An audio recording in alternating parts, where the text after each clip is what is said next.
주의 날 하나님께서 주시는 말씀입니다. 데살로니가 후서 2장 13절부터 14절의 말씀입니다.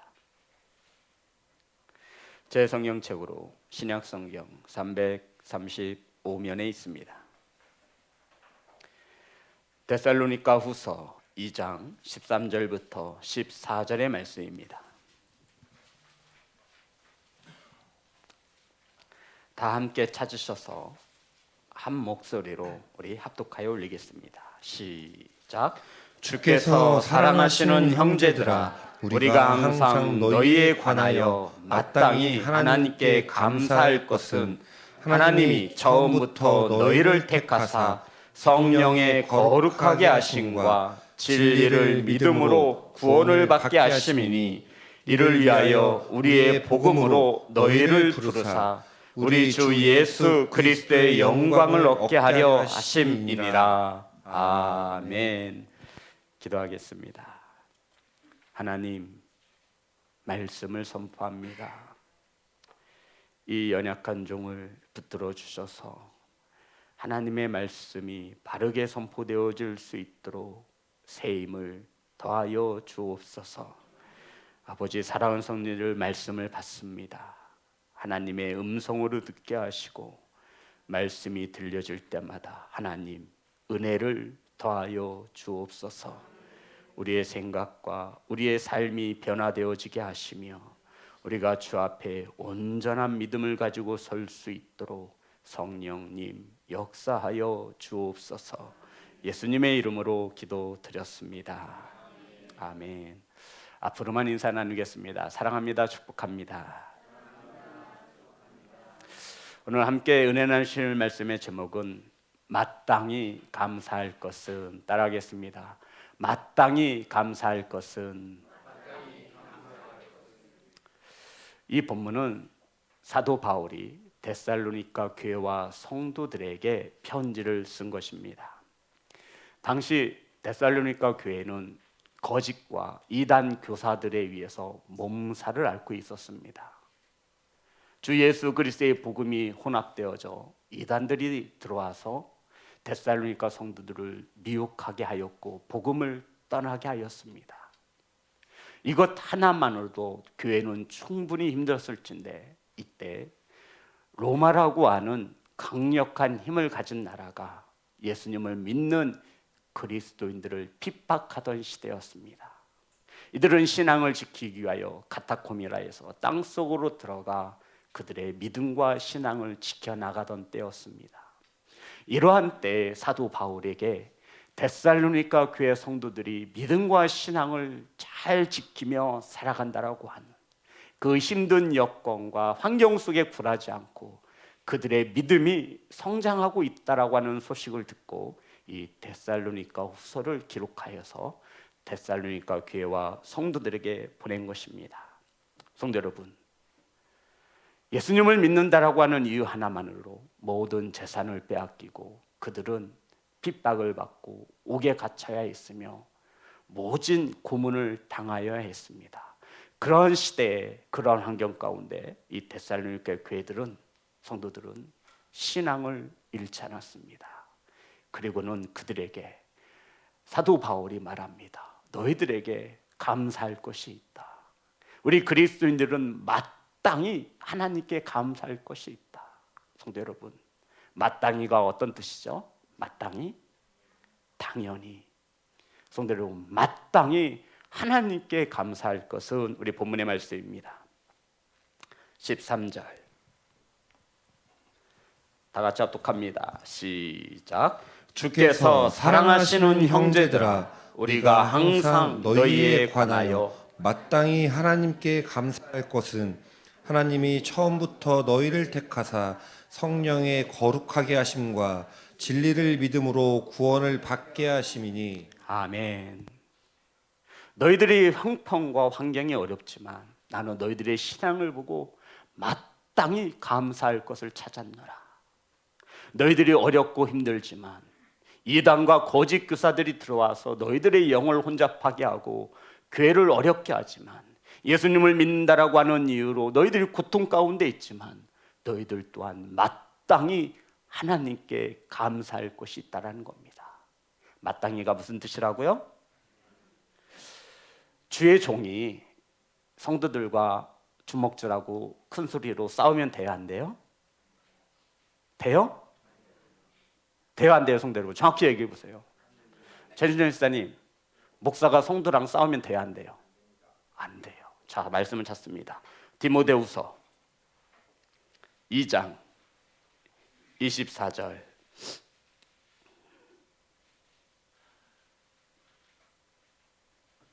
다 같이 합독합니다. 시작.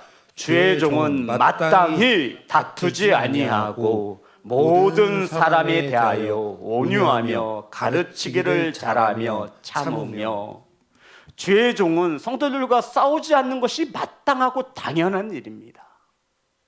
오늘 사도 바울은 어려운 환경 가운데 처해진 성도들에게 너희들은 마땅히 하나님께 감사해야 할 것이 있다. 성도 여러분, 우리는 편안하고 내 배 부르고 등 따뜻해야 하나님 앞에 감사 헌금이라는 것을 고백하여 감사로 드리는데,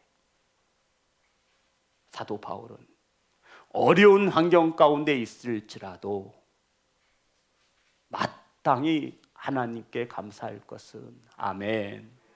어려운데 무슨 감사가 나오겠어요? 힘든데 무슨 감사가 나오겠어요? 원망과 불평이 나올 뿐이지. 그럼에도 바울은 성도들에게 당연히 감사해야 할 것이 있다랍니다. 마땅히 하나님께 감사해야 할 것이 있는데, 첫 번째로 무엇이냐면, 주께서 사랑하시는 형제들아, 우리가 항상 너희에 관하여 마땅히 하나님께 감사할 것은, 첫 번째가 뭐예요? 하나님이 처음부터 너희를 택하사. 믿으십니까? 왜 이것이 첫 번째에 놓여졌을까요, 성도 여러분? 하나님께서 저와 여러분을 택하셨다라고 하는 이 복음이 믿어지지 않으면 나머지는 믿어지지 않아요. 태초에 하나님께서 이 천지를 창조하셨다라고 하는 이 말씀이 믿어지지 않으면 구약과 신약이 믿어지지 않는 것처럼 저와 여러분이 가장 먼저 하나님께 감사해야 할 것은 하나님께서 처음에 태초에 똑같은 단어입니다. 저와 여러분을 뭐 하셨다라는 거예요? 택하셨다 말씀하고 있는 거예요. 성도 여러분, 저와 여러분이 하나님을 택한 것이 아니에요. 저와 여러분이 두 발로 교회에 나온 게 아니라고요. 성경은 말합니다. 저와 여러분이 하나님을 택한 것이 아니고 하나님이 누구를 택했어요? 저와 여러분을 택하셨다라고 말씀하고 있습니다. 이것을 가장 첫 번째로 감사할 수 있는 성도가 되시기를 주의 이름으로 축복합니다. 이것을 가장 먼저 이 추수 감사의 예배 때 감사할 수 있는 교회와 성도가 되어주시기를 주의 이름으로 축복합니다. 하나님 한 해 동안 풍성한 열매를 맺게 하시고 이제 우리의 믿음이 성장하고 성숙하였으니 저와 여러분도 마땅히 감사의 제목을 찾아 하나님께 감사할 수 있는 그리스도인 예배자가 되시기를 주의 이름으로 축복합니다. 요한복음 15장 16절.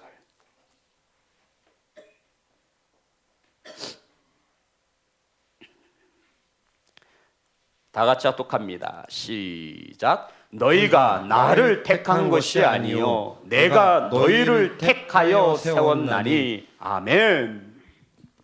성도 여러분, 믿으십니까? 하나님께서 택하여서 하나님의 자녀가 되어진 것을 믿으십니까? 저와 여러분이 착한 일을 해서 기도 열심히 해서 말씀 열심히 봐서 세워진 것이 아니라 하나님이 처음부터 저와 여러분을 구원하시기로 택하신 자녀인 것을 믿으시기를 주의 이름으로 축복합니다.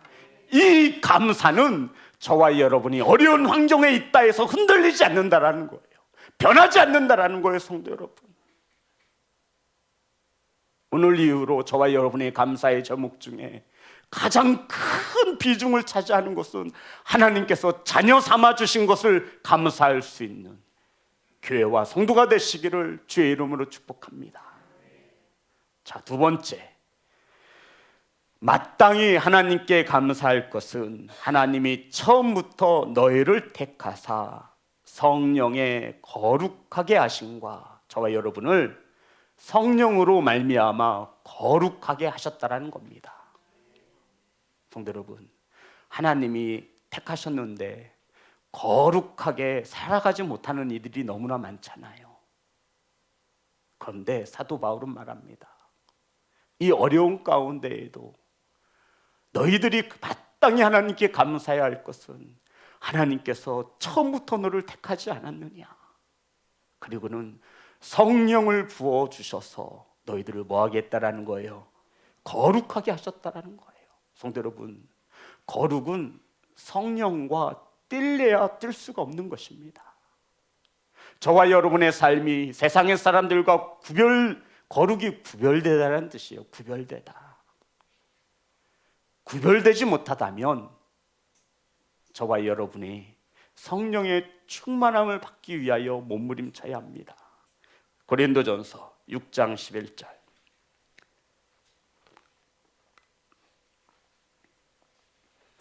고린도전서 6장 11절입니다. 다 같이 합독합니다. 시작. 너희 중에 이와 같은 자들이 있더니 주 예수 그리스도의 이름과 우리 하나님의 성령 안에서 씻음과 거룩함과 의롭다 하심을 받았느니라. 아멘. 성도 여러분, 성령께서 하시는 일이 뭐예요? 거룩하게 하신다라는 거예요. 베드로전서 1장 2절의 말씀입니다.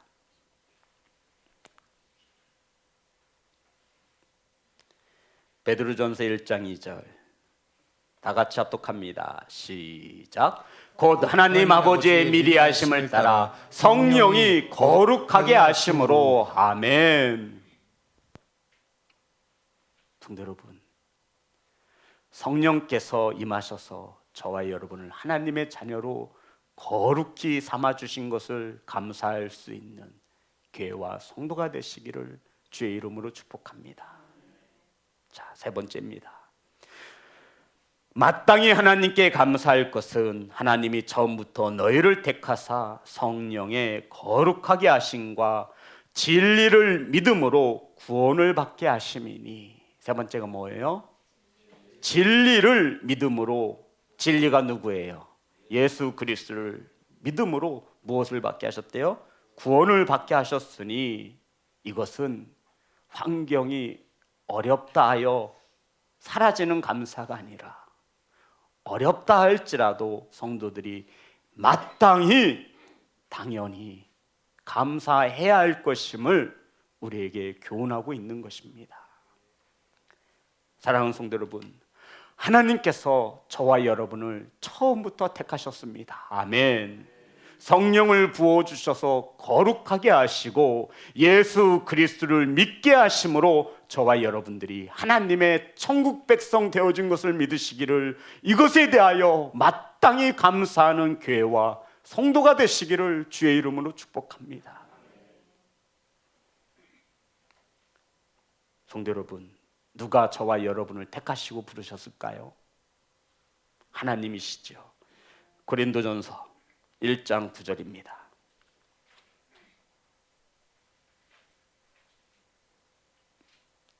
다 같이 합독합니다. 시작.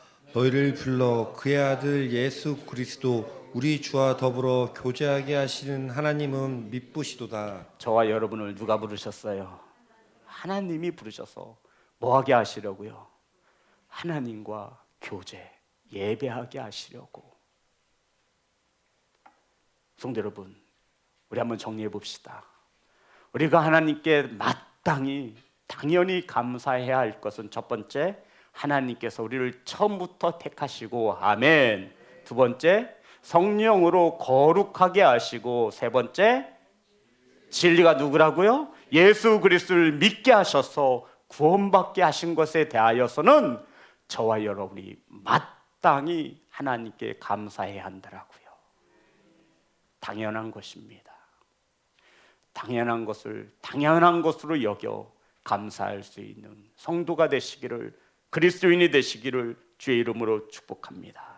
이 감사는 저와 여러분의 환경에 처한 거하고는 상관이 없습니다. 마땅히 감사해야 할 것입니다. 특별한 절기에 감사하라고도 하지 않았습니다. 이것은 저와 여러분의 삶 속에서 하나님 택하심에 감사를 드립니다. 성령으로 거룩하게 하심에 감사를 드립니다. 예수님을 믿어 구원받게 하심에 감사를 드립니다. 성도 여러분, 이것은 저와 여러분이 마땅히 하나님께 감사해야 할 것입니다. 마음판에 새겨 넣으시기를 주의 이름으로 축복합니다. 어떤 이들은 감사의 제목이 무엇입니까? 그러면 감사할 것이 없대요. 건강한 거, 좋은 집에서 사는 거, 돈 많은 거 하나님의 축복임으로 감사해야 합니다. 하지만 저와 여러분이 고난 앞에서도 어려움 앞에서도 감사를 잃지 말고 마땅히 감사해야 할 것이 있는데 하나님께서 우리를 처음부터 택하셨습니다. 아멘. 택하심으로 끝나는 게 아니에요. 성령을 주어 우리를 거룩하게 구원하셨습니다. 아멘. 그러한 자에게 예수 그리스도의 복음을 듣고 믿어 구원하시게 하신 이 하나님의 은혜와 사랑에 감사할 수 있는 예배자 되시기를 주의 이름으로 축복하셨습니다. 성도 여러분, 하나님께서 저와 여러분을 택하신 것을 믿으십니까? 우리를 택하여 자녀 삼아 주심에 감사하시는 성도가 되시기를 주의 이름으로 축복합니다. 마태복음 22장에 보면 예수님께 청함을 받은 자와 택함을 받은 자에 대한 비유가 나옵니다. 굉장히 중요한 거예요, 성도 여러분. 한 임금이 아들의 혼인잔치에 성대하게 준비하고 많은 사람들을 초대하였습니다. 초청했다라는 것이죠. 그런데 그 잔치에 초청함을 받는 많은 사람들이 감사하지 못하고 가진 핑계를 대는 거예요. 나는 밭을 샀으므로 밭으로 일하러 가야 하고, 나는 바쁜 일이 있어서 그 잔치에 가지 못하고, 나는 사업이 있어서 나가지 못한다. 심지어는 임금의 명을 받고 임금의 아들의 잔치에 초청장을 가지고 가는 종들을 멸시하고 죽이기까지 하였습니다. 이에 화가 난 임금은 군대를 보내어 그들을 심판하였습니다. 그리고 이 임금은 이렇게 말합니다. 마태복음 22장 8절, 마태복음 22장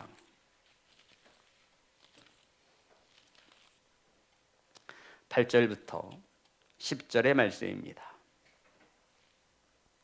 마태복음 22장 8절부터 10절의 말씀 다 같이 합독합니다. 시작.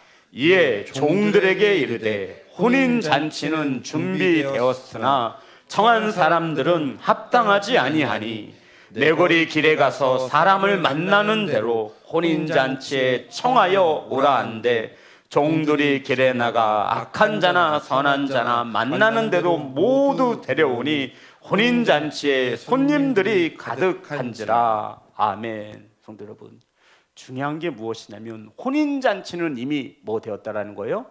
준비되어졌다라는 거예요. 여기서 말하는 혼인잔치가 무엇을 말합니까? 천국이죠. 혼인잔치는 준비되어졌음을 믿으십니까? 누가 베푸는 거예요? 하나님께서, 우리의 임금이신 하나님께서, 우리의 왕이신 하나님께서 혼인잔치를 배설하셨습니다. 그리고 많은 이들을 청하였어요. 그런데 많은 이들이 이 잔치에 오지 않는 거예요. 바빠서요. 가진 핑계를 대며. 그랬더니 왕이 종들을 다시 보냅니다. 너희들은 사람들이 많이 다니는 내거리에 나가. 성경에 보면 맞나요? 내거리 맞아요? 사람들을 데려오라고 합니다. 조건이 뭐예요? 악한 자도 괜찮아요, 성도 여러분. 나쁜 자도 괜찮아요. 선한 자도 상관없어요. 나쁘거나 아무런 상관이 없어요. 아무나 누구든지 데려다가 잔치집을 채웠습니다. 여기까지 이해되셨죠?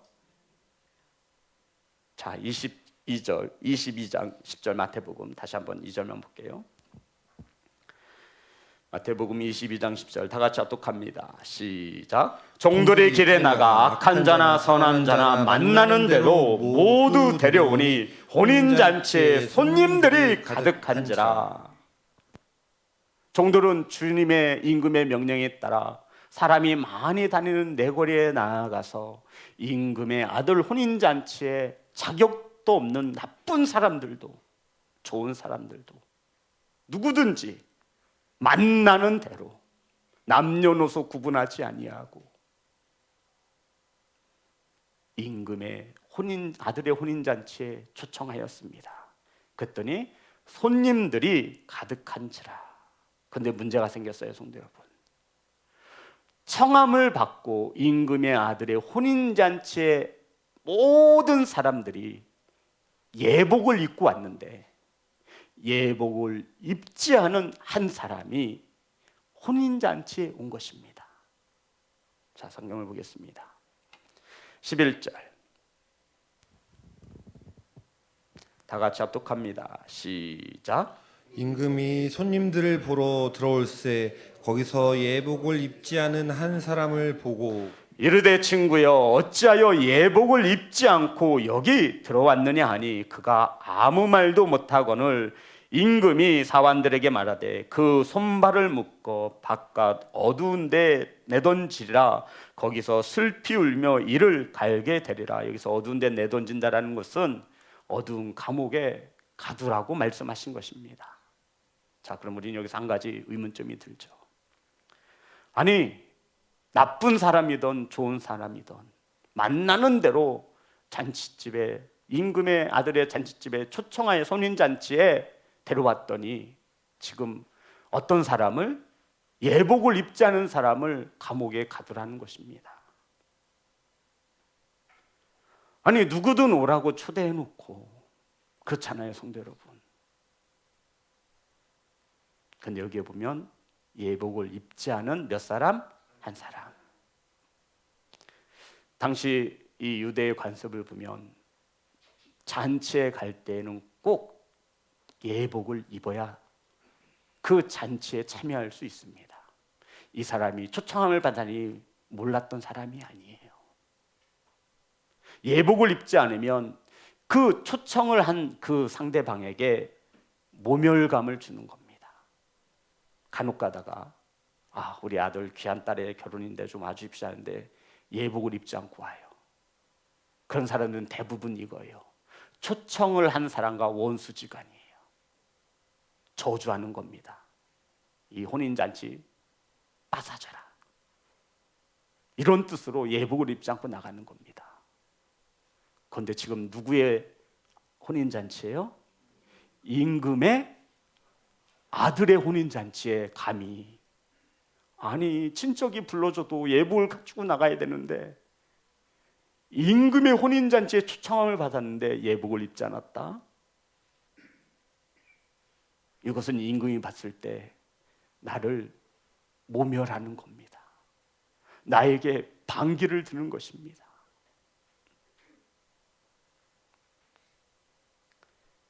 사랑하는 성도 여러분, 임금의 권위를 인정하지 아니하고 아들의 권위를 인정하지 않는 자들이 바로 예복을 입지 않은 자로 성경은 말하고 있죠. 그래서 임금은 그의 손발을 묶어 어두운 데로 내버리라 말씀하고 있는 것입니다. 사랑하는 성도 여러분, 많은 이들이 청함을 받아 교회에 나옵니다. 그렇다고 해서 모두 다 천국에 가는 것은 아닙니다. 맞나요? 성도 여러분, 하나님의 청함을 받아 이 성전에 앉아 있습니다. 아멘. 그럼 모두 다 천국에 가는 것입니까? 혼인잔치에 갈 수 있습니까? 무엇이 준비되어져야 돼요? 예복 말입니다. 누구든지 청함을 받을 수 있어요. 초대장은 예수 그리스도입니다.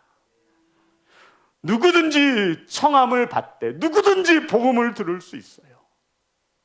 하지만 이 청함을 받은 자는 반드시 초청장을 가지고 가야 입장할 수 있는데, 이 초청장이 바로 이 예복이 예수 그리스도라 말하고 있는 것입니다. 성도 여러분, 누구든지 교회를 나올 수 있어요. 그렇다 하여 그들이 다 구원함을 얻습니까?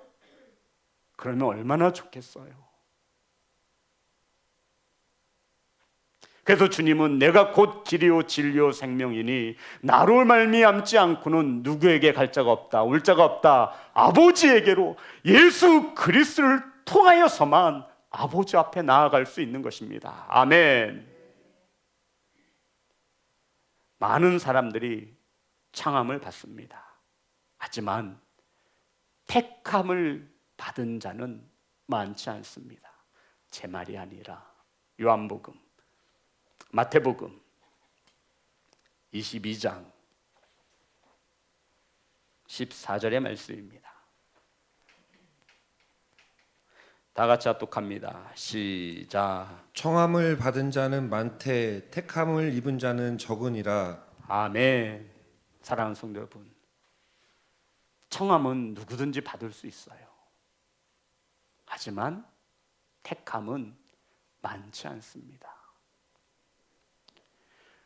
우리 모두는 하나님의 사랑과 은혜로 예수 그리스도를 구주로 믿게 되었습니다. 아멘.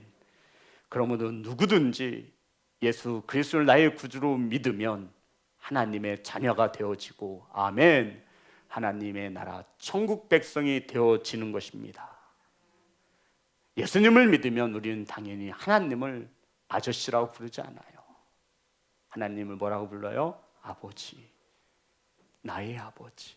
성도 여러분, 하나님을 언제까지 목사님의 아버지로, 장로님의 아버지로, 옆에 있는 박 권사님의 어머니로, 아버지로 그렇게 보고 있습니까? 그 아버지가 반드시 저와 여러분의 아버지가 되셔야 합니다. 그 아버지 누구를 통해서만 갈 수 있어요? 아들이신 예수 그리스도를 통해서만 갈 수 있습니다. 많은 이들이 청함을 받되 예수 그리스도를 인격적으로 만나 하나님과 교제하는 이들은 많지 않다라고 성경은 가르치고 있습니다. 사랑하는 성도 여러분, 이렇게 하나님의 자녀로 우리는 처음부터 택함을 받았으니, 아멘, 마땅히 감사해야 합니다. 오늘 예배에 참석한 우리 성도님들, 하나님께서 부르셨음을 믿으시기를 주의 이름으로 축복합니다. 예수님이라고 하는 초청장을 우리 손에 들려주셨습니다. 이러한 우리들은 반드시 예복을 가져야 합니다. 그게 택함 받았다라고 하는 표가 되기 때문입니다. 그럼 우리 천국 갈 때 예복 입어야 돼요, 성도 여러분. 어떤 예복일까요? 성도 여러분, 우리 천국 갈 때 이 옷 입고 못 가요. 프라다, 샤넬 가지고 못 가요. 우리 천국 갈 때 예복을 반드시 입어야 돼요. 이 예복은 세상을 이기는 자에게 주시는 예복입니다. 요한계시록 3장 5절의 말씀입니다. 요한계시록 3장 5절, 다 같이 합독합니다. 시작. 이기는 자는 이와 같이 흰옷을 입을 것이요 내가 그 이름을 생명책에서 결코 지우지 아니하고 그 이름을 내 아버지 앞과 그의 천사들 앞에서 시인하리라. 아멘. 뭐 하는 자에게 예복을 주셔요? 누구를 이기는 자? 교회 이기는 자 아니에요? 목사 이기는 자 아니에요? 장로 이기는 자 아니에요? 여기서 이기는 자란 세상을 이기는 자입니다. 죄를 이기는 자를 말해요. 유혹을 이겨내는 자를 말해요. 저와 여러분의 싸움의 대상은 형제 자매가 아니라 공중권세 잡은 악한 영들과의 싸움인 것을 믿으시기를, 그 가운데 이기시기를 주의 이름으로 축복합니다. 많은 핍박이 오고 고난이 오지만 우리는 이겨내야 돼요. 성도 여러분, 청함은 많은 사람이 받되 택함을 받은 자는 많지 않습니다. 저와 여러분은 이 예복이 준비되어져 있습니까? 이기는 자는 흰옷으로 예복을 삼습니다. 이기는 자는 생명록책에서 이름을 지우지 않습니다. 이기는 자는 예수 그리스도가 하나님 앞에서 아버지, 세상을 이기고 온 자가 맞습니다 라고 시인하신답니다.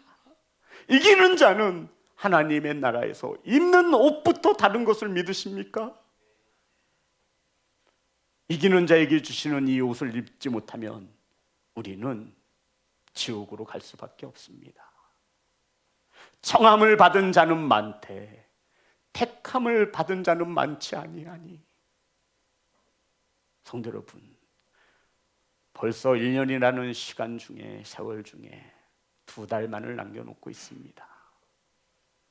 우리는 그동안 너무나 교만하고 완악하여서 하나님께 마땅히 감사해야 할 것을 감사하지 못하며 살았습니다. 하나님께서 부어주시는 축복에는 감사했지요. 하나님, 내 기도 들어주심에 감사합니다. 하나님, 복 주심에 감사합니다.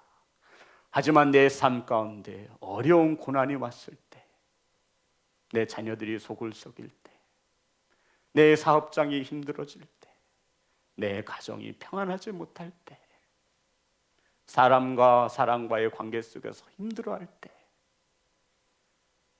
그럴 때 저와 여러분 믿음과 신앙을 지키기 위해서 마땅히 하나님께 감사해야 할 것이 있습니다.